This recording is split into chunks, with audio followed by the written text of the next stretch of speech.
കരുണയുള്ളവർ ഭാഗ്യവാന്മാർ, അവർക്ക് കരുണ ലഭിക്കും. Blessed are the merciful, they will receive Mercy.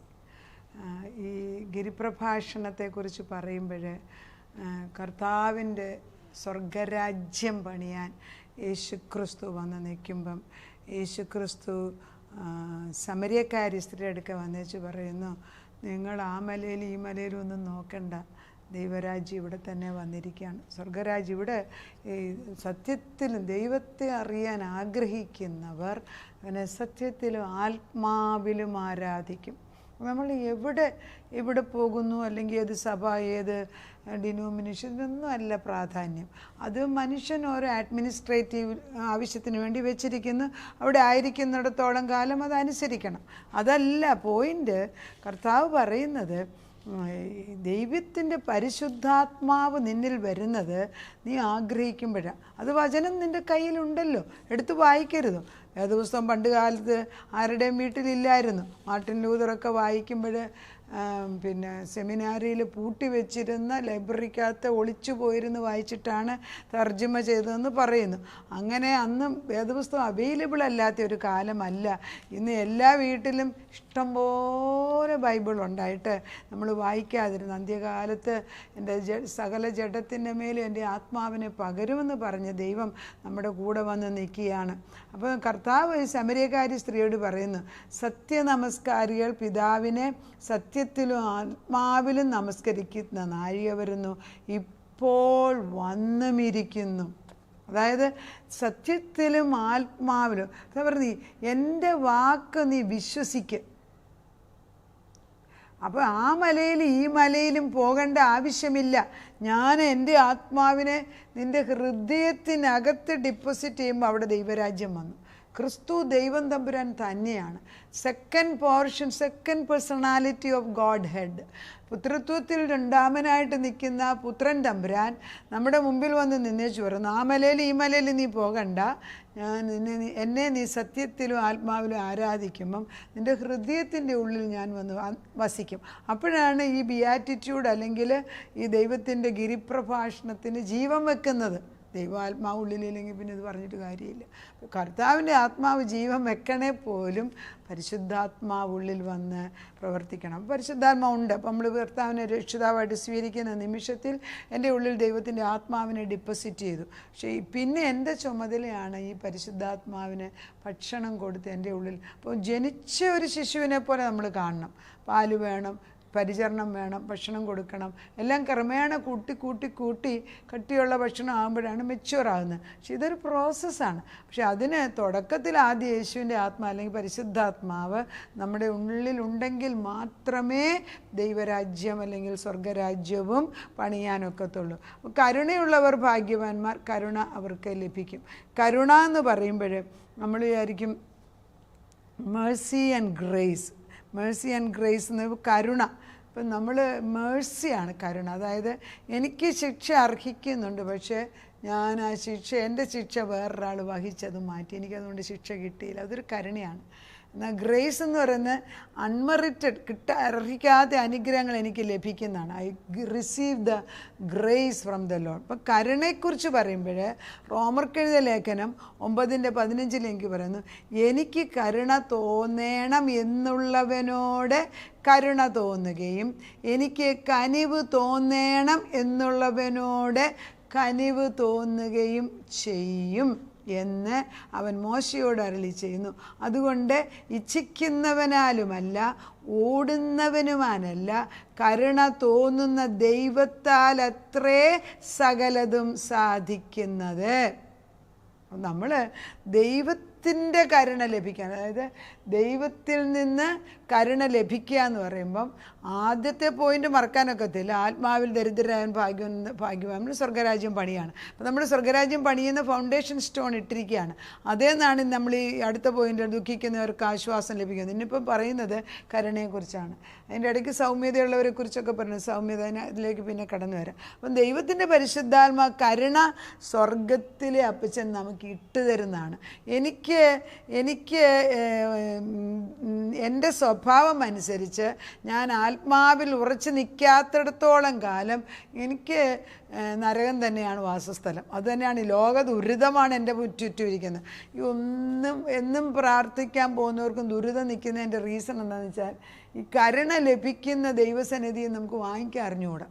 പലപ്പോഴും നമ്മൾ കരുണ കർത്താവ് കൈ നീട്ടുക, അതായത് നിനക്ക് അർഹിക്കുന്നത് നന്മയൊന്നുമില്ല, കാരണം നിൻ്റെ സ്വഭാവം അഴുക, പക്ഷെ ഞാനങ്ങ് ഇട്ട് തരിക. നീ കുരിശേ കേണ്ടിയത് ഞാനങ്ങ് കയറി, നിനക്ക് വരേണ്ട നിത്യ മരണം ഞാൻ ഏറ്റെടുത്തു. അതൊക്കെ നമുക്ക് അർഹിക്കുന്നതായ വിധികൾ ദൈവം തമ്പുരാൻ മാറ്റി എഴുതിയേച്ച് നമുക്ക് അനുഗ്രഹം തരുന്നതാണ് കരുണ എന്നത്. വലിയ വ്യാപ്തിയാണ് അതിന് ആഴമുണ്ട്. അപ്പോൾ ഈ ദൈവത്തിൻ്റെ കരുണ എനിക്ക് ലഭിക്കണമെങ്കിൽ എൻ്റെ നന്മ കൊണ്ടേ അല്ല, എൻ്റെ നന്മപ്രവൃത്തി കൊണ്ടേ അല്ല, അല്ലെ എൻ്റെ എന്തെങ്കിലും നന്മ ചെയ്തുകൊണ്ടോ ഗുണം കൊണ്ടോ ഞാൻ ആരും ഉപദ്രവിച്ചിട്ടില്ല, ഞാൻ ആർക്കും അങ്ങനെയൊക്കെ ചിലർ പറയും. അതുകൊണ്ട് എനിക്ക് അതൊന്നും അല്ല. വചനം വ്യക്തമായിട്ട് പറയുന്നു ദൈവത്തിന് കരുണ. അപ്പോൾ നമ്മൾ ദൈവത്തിലോട്ടാണ് നോക്കേണ്ടത്. ദൈവത്തിന് കരുണ തോന്നണം എന്നുള്ളവനോട് കരുണ തോന്നുകയും ദൈവത്തിന് കനിവ് തോന്നണം എന്നുള്ളവനോട് കനിവ് തോന്നുകയും ചെയ്യും. അത് മോശയുടെ കാലത്തോട്ട് എഴുതിയിരിക്കുന്നതാണ്. അപ്പം ദൈവത്തിൻ്റെ കനിവിന് വേണ്ടി നമ്മൾ അവൻ്റെ അടുക്ക് എങ്ങനെയാണ് ഒരാളുടെ കനിവ് കിട്ടുന്നത്? നമ്മളിപ്പം നമ്മുടെ വീടിനെക്കുറിച്ച് ടാക്സിൻ്റെ പ്രോബ്ലമോ അല്ലെങ്കിൽ നമുക്ക് എന്തെങ്കിലും പ്രശ്നമുണ്ട്, നമ്മൾ ചീഫ് മിനിസ്റ്ററിനെ കാണാൻ പോകും. നമ്മളവിടെ ചെന്നിട്ട് നമുക്ക് നിയമപ്രകാരമായിട്ട് ഒരു അനുകൂലം ഇല്ലെങ്കിലും ഈ മനുഷ്യൻ എന്തെങ്കിലും നന്മ ചെയ്യുമെന്ന് വിചാരിച്ച് നമ്മൾ ചെല്ലുമ്പോൾ ചിലപ്പോൾ നന്മ കിട്ടിയെന്ന്. പക്ഷെ അങ്ങനെയല്ല യേശു ക്രിസ്തു. നമ്മൾ ഏത് ബലഹീന സ്വഭാവം കൊണ്ട് ചെന്ന് വെച്ചാലും അവൻ്റെ അടുക്കൽ ചെന്നിരിക്കുമ്പോൾ അതിന് പരിഹാരം തരാതെ ദൈവം നമ്മളെ വിടുകയില്ല. ഈ പരിഹാരം തരാതെ, അതായത് പുസ്തകത്തിലെ പശു പുല്ല് തിന്നത്തില്ല എന്ന് പറഞ്ഞതുപോലെ ഇതിനകത്ത് ഈ വാദപുസ്തകം ഇതിനകത്ത് ഈ വാക്യം ഇരിക്കുന്നതുകൊണ്ട് ഒരു പ്രയോജനമില്ല. ഇത് എൻ്റേതാക്കുക എന്നുള്ളതാണ്. The currency of in the faith is your word. വചനമാണ് നിൻ്റെ കറൻസികൾ. ആവനാഴിയിൽ അത് എത്ര നിറച്ചു വച്ചിരിക്കുന്നോ, അതായത് സൂയിസൈഡ് ചെയ്ത് ഒരിക്കലും അത് ചെയ്യരുതെന്ന് ദൈവം പറയും. അതല്ല ദൈവാത്മാവ് നിൽക്കുന്നവനെ ദൈവം സ്വർഗവും ഭൂമിയും ഇളക്കിക്കൊണ്ട് വന്ന് മാറ്റി നിർത്താൻ ദൈവം ശ്രമിക്കും, പരിഹരിക്കും, അതിനൊരു പ്രത്യാശ കൊടുക്കുകയും ചെയ്യും. അത് ദൈവത്തിൽ നിന്ന് ഞാനിപ്പം കാണിക്കുക, അല്ലെങ്കിൽ എൻ്റെ സങ്കടം മറ്റുള്ളവരെക്കാട്ടും ഞാൻ അതുകൊണ്ട് എന്നെ തന്നെയല്ല എൻ്റെ പിള്ളേരെയും കൂടെ കൊല്ലുമെന്നും പറഞ്ഞൊരു വാശി പിടിച്ച് പോകുന്ന പോക്ക് ശരിയല്ല. ദൈവാത്മാവ് അങ്ങനെയല്ല ചെയ്യേണ്ടത്.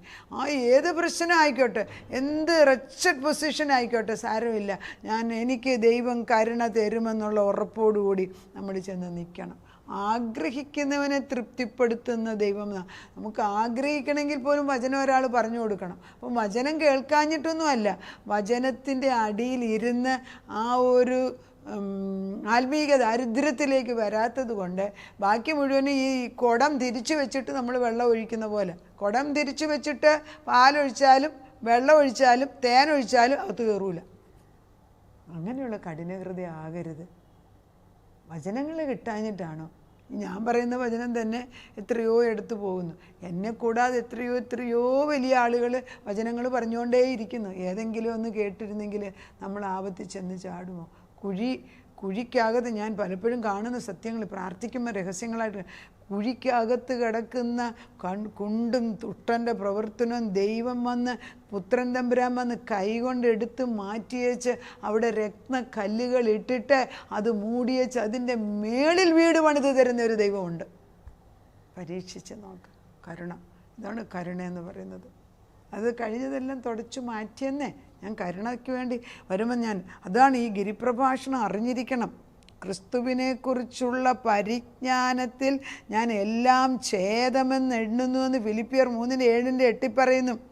അതായത് നമുക്ക് ദുഃഖമുണ്ടെങ്കിൽ, വേദനയുണ്ടെങ്കിൽ നമ്മൾ ദൈവത്തിൻ്റെ സന്നിധിയിലേക്ക് ചെന്ന് ബാക്കിയുള്ളതെല്ലാം ഛേദമാണെന്ന് എണ്ണിക്കൊണ്ട് യേശുവിൻ്റെ അടുക്കിലേക്ക് ചെല്ലണം. നമുക്ക് ഈ റോമർക്ക് എഴുതിയ ലേഖനത്തിൽ തന്നെ റോമർക്കല്ല, യോഹന്നാൻ്റെ പുസ്തകത്തിൽ 16:8 പറയുന്നു, പാപത്തെക്കുറിച്ചും നീതിയെക്കുറിച്ചും ന്യായവിധിയെക്കുറിച്ചും ദൈവം നമ്മളെ പഠിപ്പിക്കും. പാപത്തെക്കുറിച്ച്, നീതിയെക്കുറിച്ച്, ന്യായവിധിയെക്കുറിച്ച്, പാപവും നീതിയും ഒക്കെ എന്താന്ന് വേദപുസ്തകത്തിൽ എഴുതിയിട്ടുണ്ട്.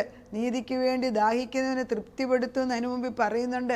അപ്പോൾ ഈ ദൈവം പറയുന്ന 16-ാം അധ്യായത്തിൽ 8 ഇങ്ങനെയാണ് വായിക്കുന്നത്, അവൻ വന്ന്, പരിശുദ്ധാത്മാവ് തന്നെയാണ്, ക്രിസ്തു തന്നെയാണ് പറയുന്നത്, അവൻ വന്ന് പാപത്തെക്കുറിച്ച്, നീതിയെക്കുറിച്ച്, ന്യായവിധിയെക്കുറിച്ച് ലോകത്തിന് നമുക്ക് ബോധം വരുത്തും. ആത്മഹത്യ ചെയ്യുന്നത് എവിടെയാണ് ജസ്റ്റിഫൈ ചെയ്ത് വേദപുസ്തകത്തിൽ എഴുതിയിരിക്കുന്നത്? കൊച്ചു കുഞ്ഞുങ്ങളെ ഒരിക്കലും എൻ്റെ ആത്മാവിനെ ഹനിക്കുന്ന ഒന്നും ചെയ്യും, എന്തൊക്കെ വന്നാലും ഒരു പരിഹാരമുണ്ടെന്ന് പറഞ്ഞ് പഠിപ്പിക്കണം. അതീ കമ്പ്യൂട്ടറും സ്കൂളിലെ പഠിപ്പീരും ഇൻ്റർനെറ്റും മാത്രം നോക്കിയിരിക്കുന്ന കുഞ്ഞുങ്ങളോട് ഒന്നും പറഞ്ഞു കൊടുക്കാൻ നേരെയില്ല. പറഞ്ഞു കൊടുക്കാൻ പ്രായമുള്ള വല്യപ്പച്ചനെയും വല്യമ്മച്ചയും അടുപ്പിക്കില്ല. പിന്നെ എങ്ങനെ കുഞ്ഞുങ്ങൾ ധർമ്മം അല്ലെങ്കിൽ മോറൽ പ്രിൻസിപ്പിൾസ് എങ്ങനെ പഠിക്കും? ഇതൊക്കെ ഇതിൽ പറഞ്ഞ പോലെ എൻ്റെ മനസ്സിൽ പറയുന്നത്, ഒരു കാലം വന്ന് മനുഷ്യൻ തന്നെ ഇതെനിക്ക് വേണ്ട എന്ന് ചിന്തിക്കണം. സ്വീഡിഷ് ഗവൺമെൻറ് ഞങ്ങൾക്ക് ആർട്ടിഫിഷ്യൽ ഇൻ്റലിജൻസ് വേണ്ട, പിന്നെ വലിയ പഠിച്ച് കഴിഞ്ഞിട്ടുള്ളവർ ഇല്ല, ഈ ജീവിതം വേണ്ട, വലിയ ശമ്പളം ഇട്ടെറിഞ്ഞേച്ച് ഞാൻ കൃഷിക്കിറങ്ങുന്നു. ഭൂമിയാണ് നമ്മുടെ സമ്പത്ത്, ഇതിൽ വിളവെടുക്കാൻ. ഇത് ഈ ഓരോരുത്തരും വരും, കൃഷി ചെയ്ത് ലാഭം വരുത്തൽ. കൃഷിക്ക് വേണ്ടി പൂർണ്ണമായിട്ട് നിൽക്കുന്നവന് ലാഭമുണ്ട്, അങ്ങനെയല്ലേ എസ്റ്റേറ്റ് ഉണ്ടാക്കുന്നവർ. നമ്മൾക്ക് ഒരു ചെറിയ തോതിൽ ഒരു ABCD അറിയാൻ വയ്യാതെ കുറച്ച് വിത്തിട്ടേച്ച് കിളിപ്പിക്കണം എന്ന് പറഞ്ഞാൽ അത് തന്നെയാണ് ആത്മീയ കോളത്തിൽ നമ്മൾ ചെയ്യുന്നത്. ആരാണ്ട് പ്രസംഗിച്ചുകൊണ്ട്, ആരാണ്ട് പഠിപ്പിച്ചുകൊണ്ട് ജീവിതം ശരിയാകുമോ? കർത്താവ് പറയുന്നത് പാപത്തെക്കുറിച്ച്, നീതിയെക്കുറിച്ച്, ന്യായവിധിയെക്കുറിച്ച് എന്താ പറയുന്നത്? അവൻ എന്നിൽ വിശ്വസിക്കായിക കൊണ്ട്, കണ്ട, പാപം എന്ന് പറയുന്നത് ഒന്നേ ഉള്ളൂ, ഒരൊറ്റ പാപമേ ഉള്ളൂ, ക്രിസ്തുവിൽ വിശ്വസിക്കാതിരുന്നുണ്ട്. അതുകൊണ്ടാണ് സൂയിസൈഡ് ചെയ്യുന്നത്. ദൈവം ഉള്ളിടത്ത് സൂയിസൈഡ് വരത്തില്ല. ദൈവം ഉള്ളിടത്ത് ഒരു പോക്ക് വഴിയുണ്ട്. കർത്താവ് അറിയാതെ ഒന്നും വരത്തില്ല. മക്കളെ പറഞ്ഞു പഠിപ്പിക്കണം. മക്കൾ ചഞ്ചലിക്കുമ്പോൾ നമ്മൾ പറഞ്ഞു, എൻ്റെ ദൈവം, എൻ്റെ പിള്ളേർ ഓരോന്ന് പറയാൻ, ഞാൻ പറയും എന്നോട് ദൈവം പറഞ്ഞില്ലെന്ന് പറയും. എന്നോട് ദൈവം പറഞ്ഞില്ല, അത് നടക്കാൻ പോകുന്നില്ല. എന്നോട് ദൈവം പറയും. കാരണം ഞാൻ അതുപോലെ ദൈവത്തിന്, എൻ്റെ വീടിന് വേണ്ടി ഞാനാണ് നിൽക്കുന്നത്. നിങ്ങൾ ഓരോരുത്തരും നിൽക്കുന്നവർക്കറിയാം ദൈവം നമ്മളോട് പറയും. തൻ്റെ വിശുദ്ധന്മാരോട് പറയാതെ താൻ ഒന്നും ചെയ്യത്തില്ലെന്ന് വേദപുസ്തകത്തിൽ എഴുതിയിട്ടുണ്ട്. അപ്പോൾ പാപത്തെക്കുറിച്ച് അവൻ എന്നിൽ വിശ്വസിക്കാറുണ്ട്. പാപത്തെക്കുറിച്ച്, പിന്നെ ഞാൻ പിതാവിൻ്റെ അടുക്കൽ പോകുകയും നിങ്ങൾ ഇനി എന്നെ കാണാതിരിക്കുകയും ചെയ്യുന്നത് കൊണ്ട് നീതിയെക്കുറിച്ച്. നീതി എന്ന് പറയുന്നത് ദൈവത്തോട് കൂടെ നിന്ന് ജീവിക്കുന്നതാണ് നീതി എന്ന് ഇവിടെ ഉദ്ദേശിക്കുന്നത്. അപ്പോൾ ഞാൻ പോകും, ദൈവത്തിൻ്റെ നീതി എന്ന് പറയുന്നത് പുത്രനാണ്. ആ മർമ്മം ഇച്ചിരി ആഴമേറെ, അത് പിന്നെ എപ്പോഴേലും പഠിപ്പിക്കാം. ദൈവത്തിൻ്റെ നീതി തൻ്റെ പുത്രനാണ് സ്റ്റാൻഡേർഡ്, അവനിലാണ് നമ്മൾ ജീവിക്കേണ്ടത്. പിന്നെ ഈ ലോകത്തിൻ്റെ പ്രഭു വിധിക്കപ്പെട്ടിരിക്കുന്നു. ന്യായവിധി പിശാചിൻ്റേത് കഴിഞ്ഞെന്ന്, പിന്നെ എന്തിനാ? അപ്പം നമ്മൾ മനസ്സിലാക്കണ്ടേ, അവൻ്റെ കരുണ തീർന്നു പോയിട്ടില്ല. ദൈവത്തിൻ്റെ നീതിക്ക് ഒരവസാനവുമില്ല.